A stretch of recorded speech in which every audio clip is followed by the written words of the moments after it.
For this edition of News Center, here are the headliners. South Korea begins anti-North Korea propaganda broadcast at the border again, just part of swift reactions to the regime's latest provocation. UN Security Council vows more sanctions while leaders of South Korea, the US, and Japan discuss bolstering joint military readiness. South Korean parliamentary committees, including Foreign Affairs and Defense, adopt a resolution against the North. Seoul vows to take charge in international efforts to denuclearize the regime. And in Paris, a man armed with a knife and believed to be wearing an explosive vest is shot dead as he tries to enter a police station on the anniversary of Charlie Hebdo attacks. All these and more up next. News Center begins now.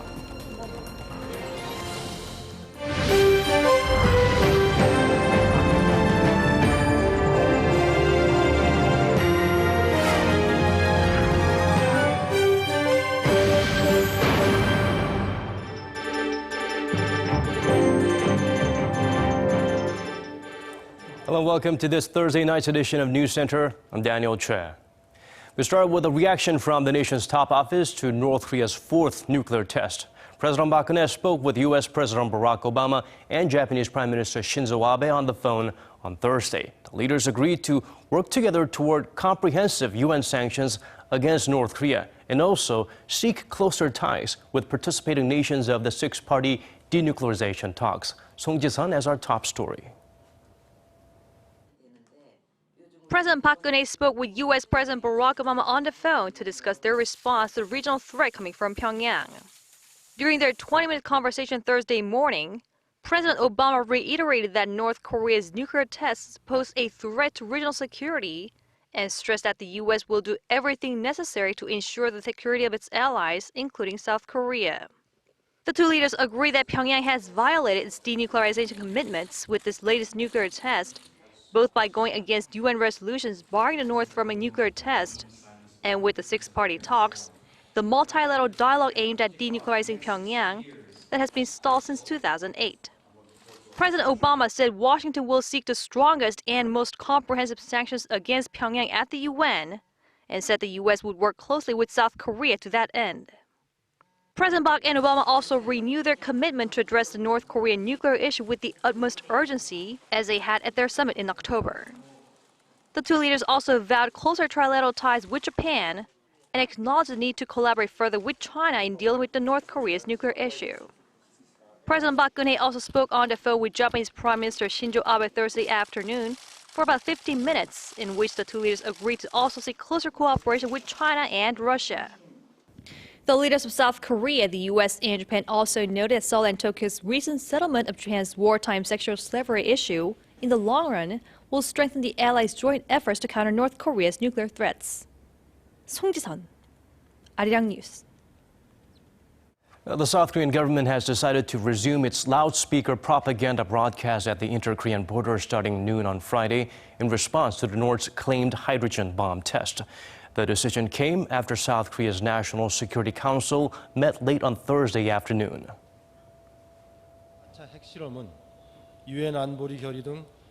Not only was it a violation of the UN mandate and promises that were made to the international community, but also a grave violation of the August 25th Inter-Korean Agreement.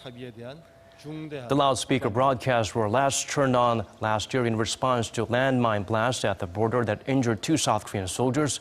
Amid escalating tensions, the speakers were turned off upon representatives from both sides agreeing to meet. The inter-Korean meeting resulted in the August 25th agreement. The National Assembly's Foreign Affairs, Unification and Defense Committees adopted a resolution today condemning the North's recent nuclear test. Shin Se-min tells us more. North Korea's unexpected nuclear test on Wednesday kept South Korea's cabinet ministers busy on Thursday, with a number of them reporting to the parliament to give emergency progress reports. Defense Minister Han Min-gu denounced the test, calling it a clear violation of an agreement between the two Koreas struck in August last year. Our military is fully prepared to counter North Korea and will do everything in our capacity to keep North Korea from launching future provocations. Seoul's foreign ministry also called the test a provocation and vowed to ensure North Korea does not develop its nuclear arsenal any further. Through bilateral or multilateral cooperation with the international community, we will make sure the North pays for its actions of violating the stability in the region through the nuclear test.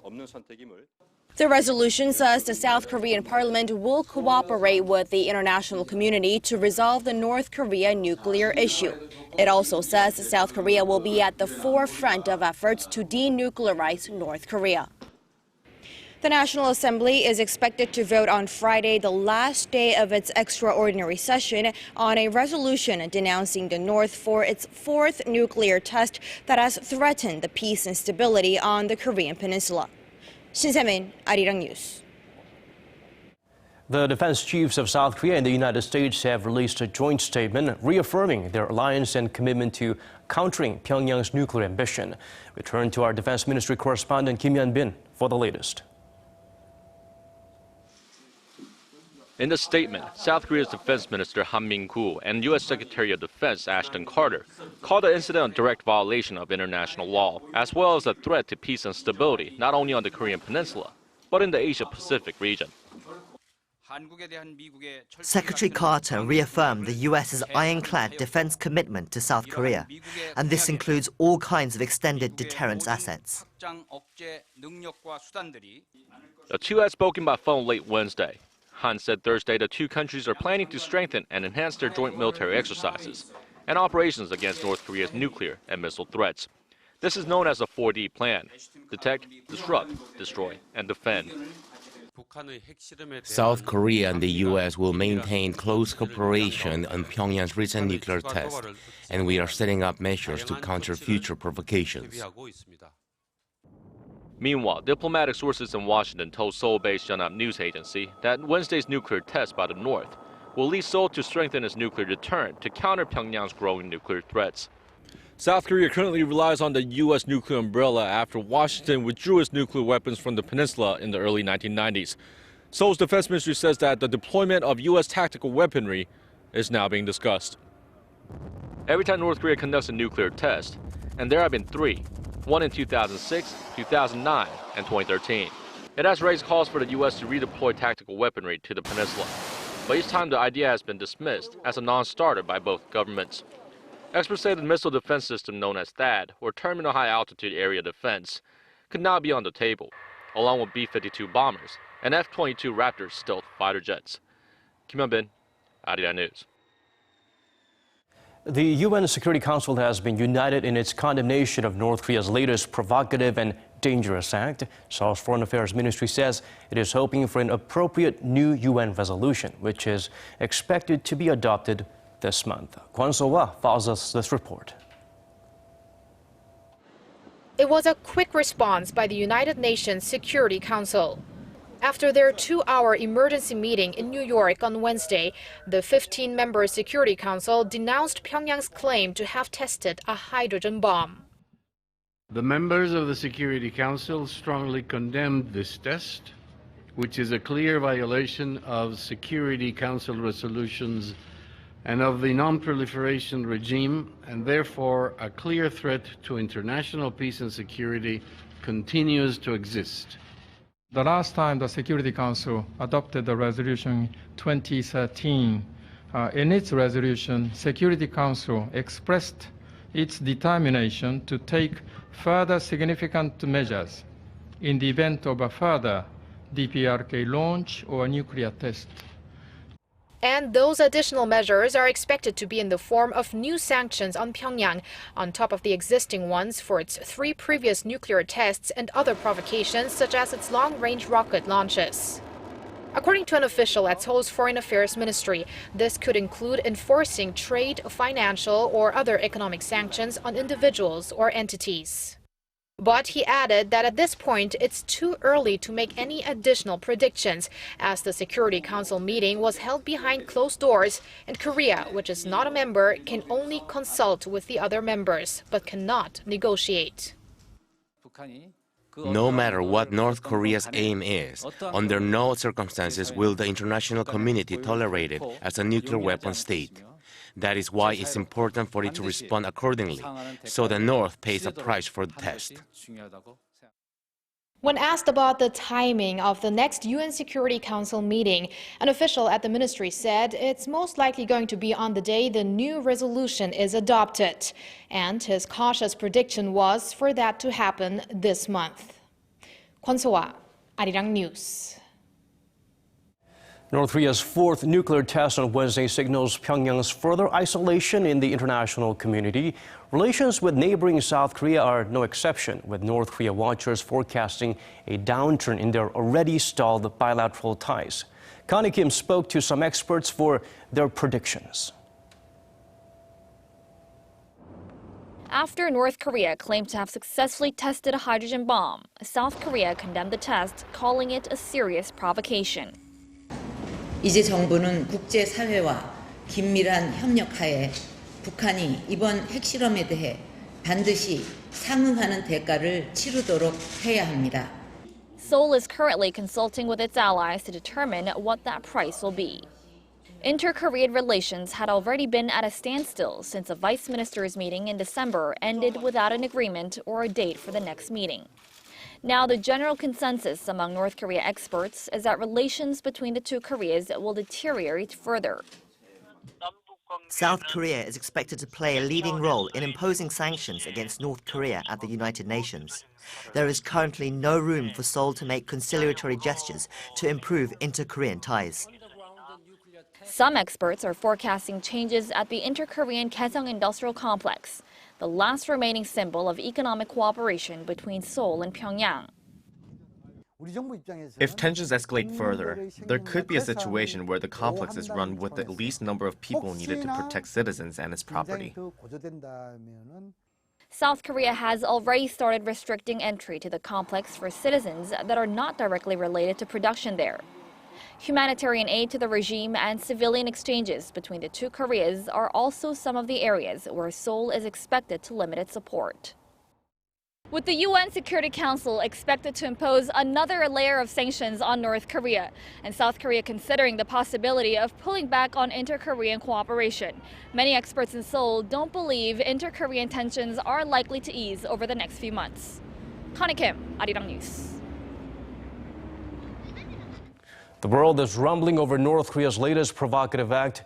To look beyond the flood of countless speculations and possible repercussions and counteractions around the world, we turn to Ralph Cossa, president of Pacific Forum CSIS. Colonel, thank you for joining us. First of all, why now? Was there a hair trigger? Sudden cancellation of the Morambong Band's concert in Beijing, maybe? Kim Jong-un's birthday, or perhaps the death of his key aide, Kim Young-gun? Well, I think the last reason is probably pretty suspect. But first of all, we have to remember when it comes to North Korea, we're all guessing.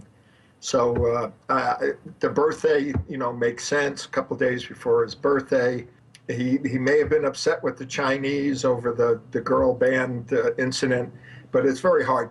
It's very hard to say. It may just be this was the best time to do it.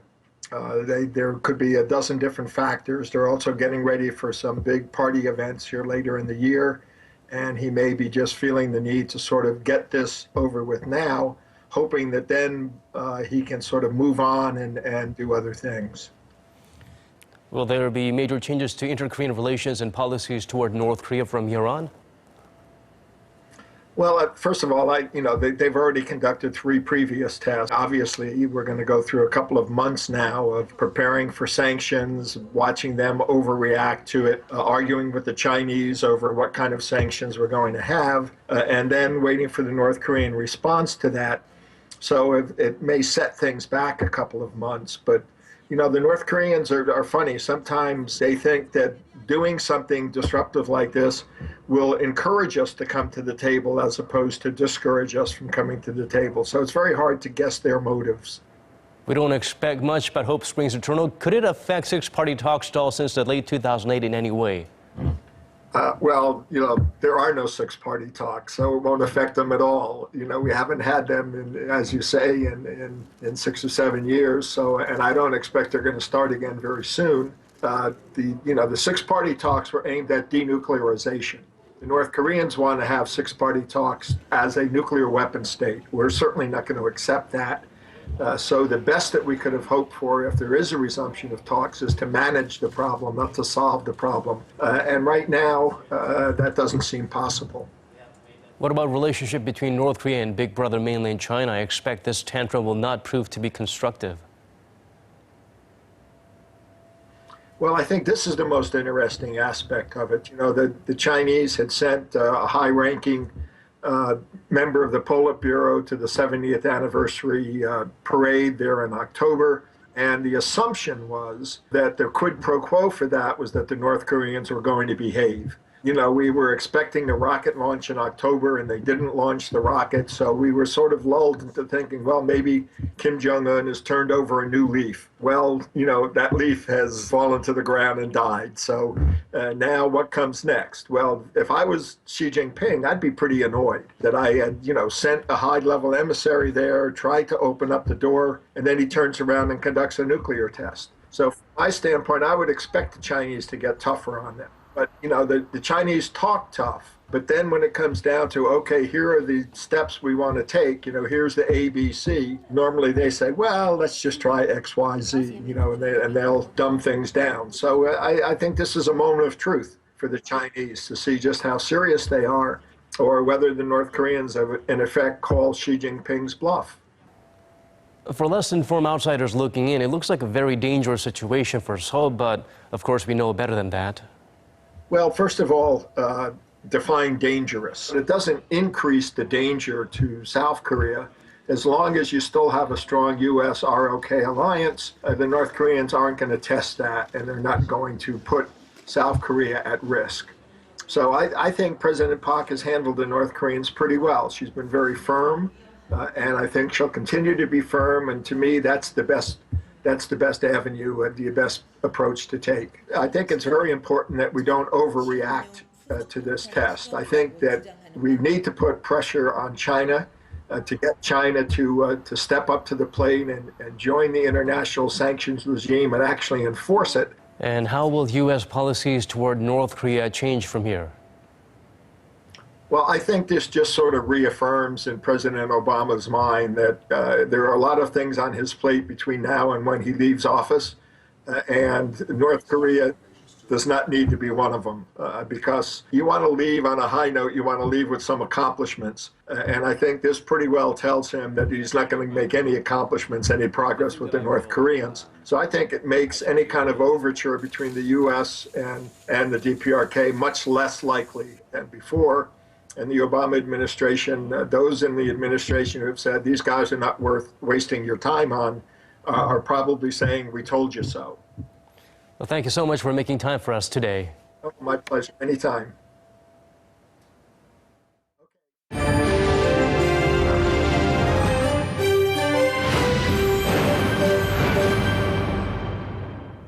Moving on to domestic politics, a former opposition leader who walked away from the party he founded just 4 days ago made the announcement that he will join his old colleague's new party. According to our Lee Soo-eun, with the two big guns joined together, Korea's political landscape seems to be in a phase of transformation, with only over 3 months left until the April general elections. Two big names from the opposition are reuniting and joining forces. Representative Kim Han-gil announced on Thursday that he has joined the team for a new party in formation with An Chol-soo as the leader. We held talks and decided we will be together in founding a new party. The two men co-founded and once led the main opposition New Politics Alliance for Democracy Party, which has since changed its name to the Minju Party of Korea. An left the party in December last year, and Kim left earlier this month.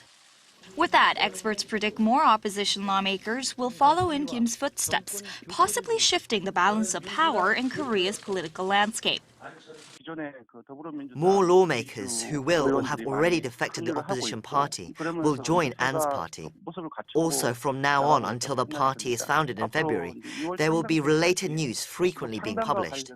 In that case, it is probable the April elections will be a three-party competition between the ruling Saenuri, the main opposition, and An's party. By Thursday, An's new party had already garnered a public support rate of 18.2%, reaching close to that of the Minju Party of Korea at 20.8%. An's new party is expected to finish its founding process by February 2nd. 이수은, Arirang News. Chinese shares plunged more than 7% in early trade today, prompting the market's circuit breaker system to take place for the second time this week. The stock market dive sent shockwaves across Asia, including markets here in Seoul, and led global oil prices to hit a 12-year low. Kim Min-ji brings us the details.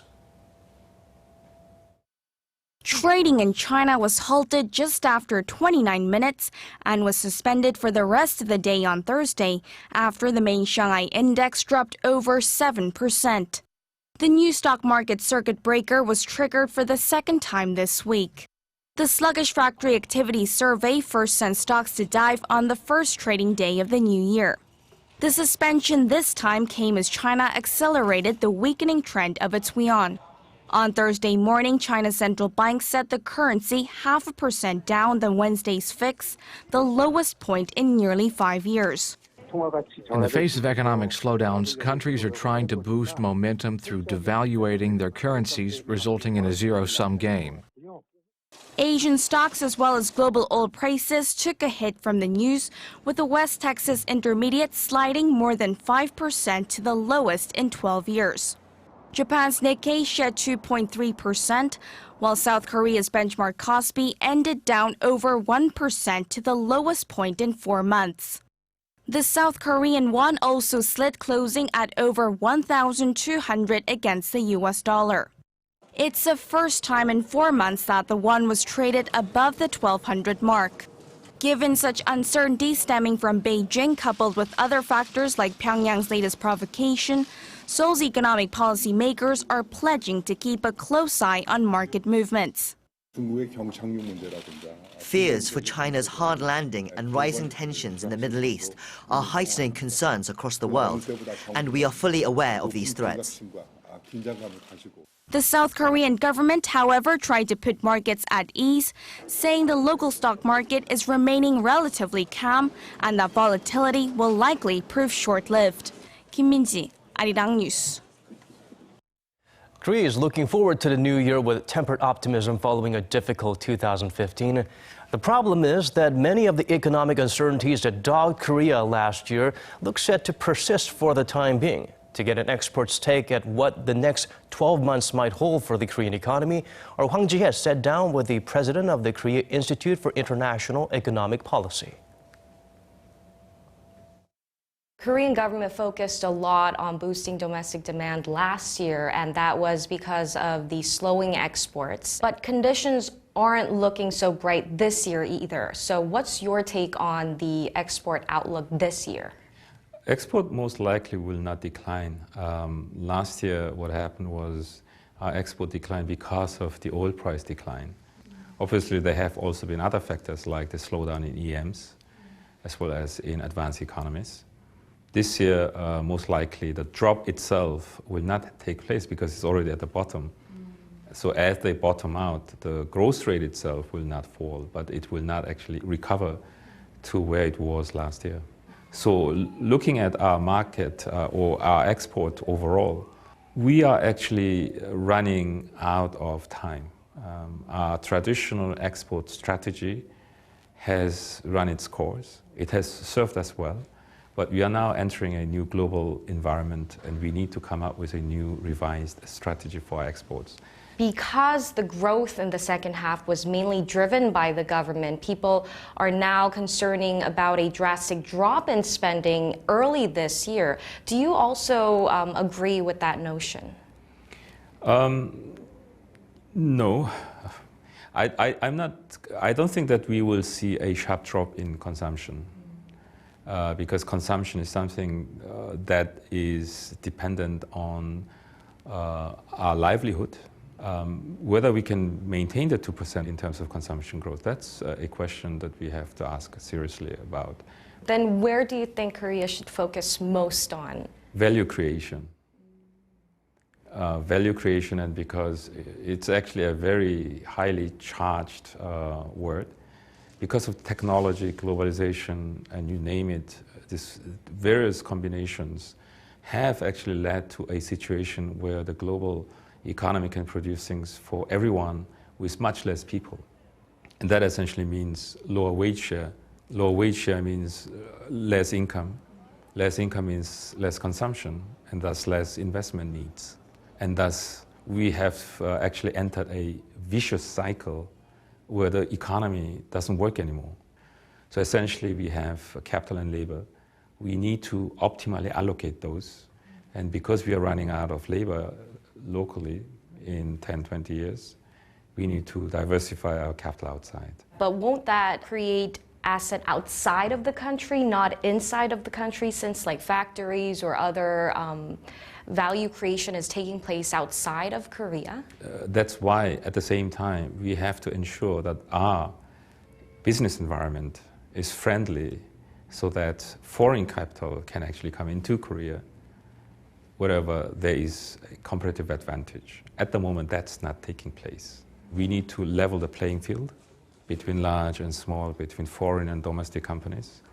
We need to make the labor market more flexible. It has to have much easier solution in terms of the processes in dealing with labor problems, because many companies, foreign companies, are staying out because of this issue. So creating a business-friendly environment is, I guess, crucial. Thank you so much for your time today. Thank you. Moving on, Korea's largest automaker, Hyundai Motor, has unveiled the first local eco-friendly car. Hyundai says the Ioniq disclosed to the media during a preview event will be beginning to change the company's future mobility. The new model is the company's first green car made from scratch, although it has launched hybrid versions of existing models before. Ioniq will be equipped with the latest 1.6 GDI engine as well as a high-efficiency motor. The official launch is scheduled for mid-January in Korea. For overseas markets, Hyundai expects to launch the Ioniq in the U.S. in October, while it plans to push for sales in the Chinese market without elaborating on a schedule.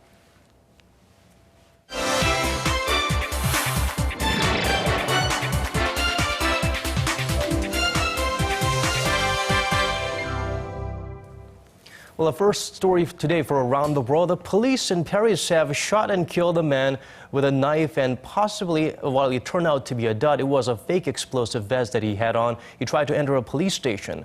With more, we have our Bruce Harrison joining us in the studio.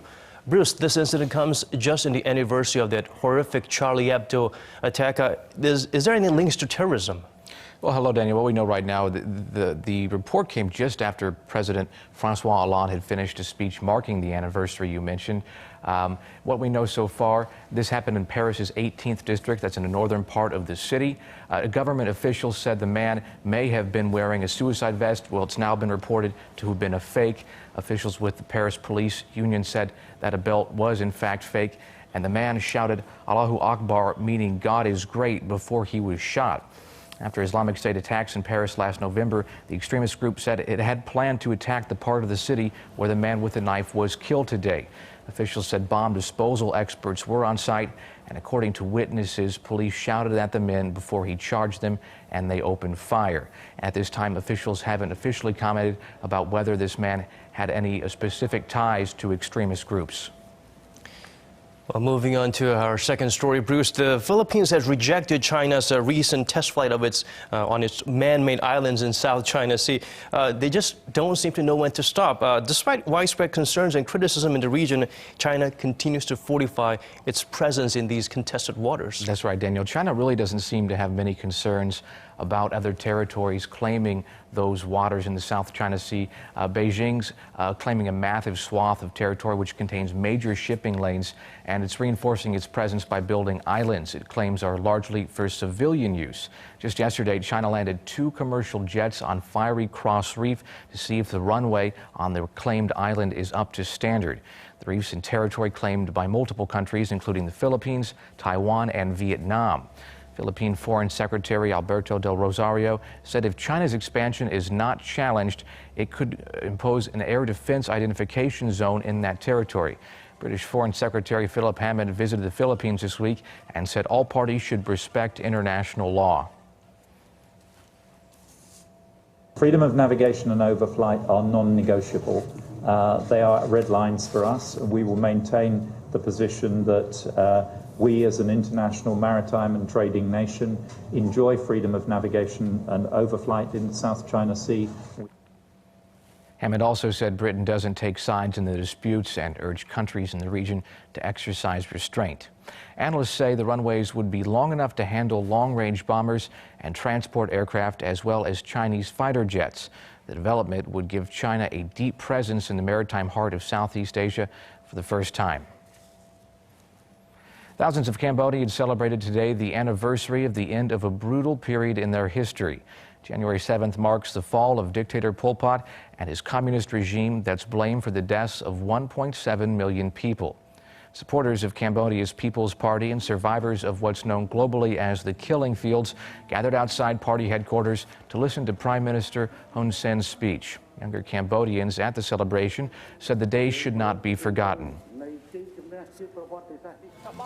It is the day of our people's second birth who were liberated from a genocidal regime, and it's also the day that all the people remember those heroes who have died during the regime.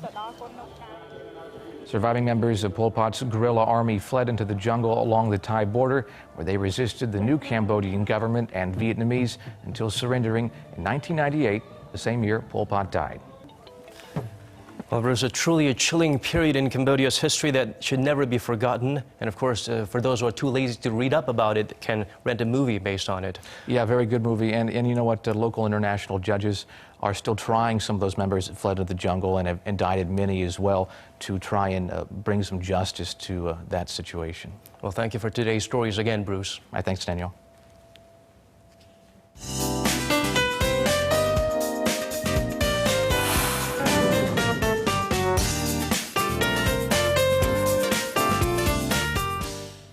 Now, the weather, we certainly had a great improvement in terms of air quality today, but it was also a bitterly cold winter day nevertheless, with parts of the Han River in Seoul starting to freeze. For more on the latest weather updates, we turn to our Lee Ji-han. Jia? Hello, Daniel. Yes, the mighty Han River has started to freeze, which visually shows us how cold conditions have become. But I assume winter sport aficionados are finally glad conditions are just perfect to enjoy their perfect sports. It was really abnormally mild just a couple of weeks ago. Right, I agree with you. And not to mention, long-awaited winter festivals have finally been able to open their doors to the public. In that sense, the upcoming weekend and the week to follow will be just perfect for anything related to winter sports. However, cold conditions are not to be underestimated, with a cold wave advisory expanded in parts of Gyeonggi-do province today, including Paju and Dongducheon, where morning lows will kick off below -10 degrees Celsius tomorrow morning. And Seoul is no exception to negative readings, as the daily low here in Seoul will kick off at -7, -4 for Daejeon, and Daegu and Gwangju will start out at -2, and Busan will start out at -1, but at least daily highs will go up to the positive side, with high peaking to 1 in Seoul, 3 for Daejeon, 4 for Daegu and Gwangju, and 6 for Busan and Jeju Island. Now, Chungcheongdo and Jeollado provinces, as well as Jeju, will have a mix of rain and snow tomorrow, with up to 3 centimeters of snow expected from early in the morning till mid-afternoon. So be safe out on the roads if you're in those regions, but elsewhere should have mostly sunny skies throughout the day. Now, that's Korea for you, and here's a look at the weather conditions around the world.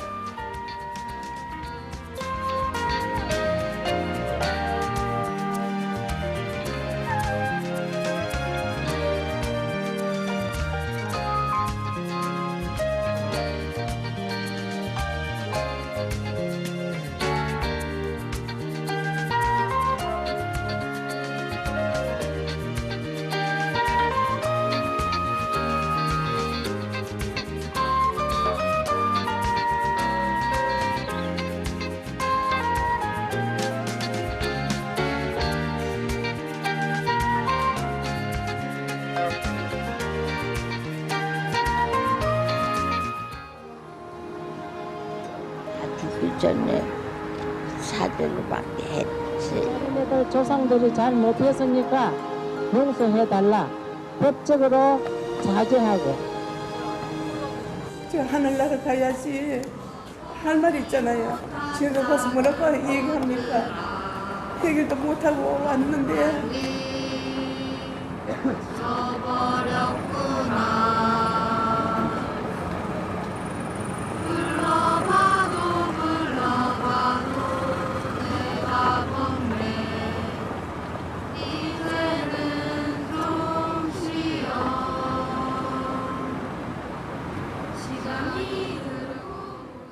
And we've come to the end of this edition of News Center. Thank you for staying with us. This has been Daniel Che wishing you a good night or a good day, depending on where you're tuned in from.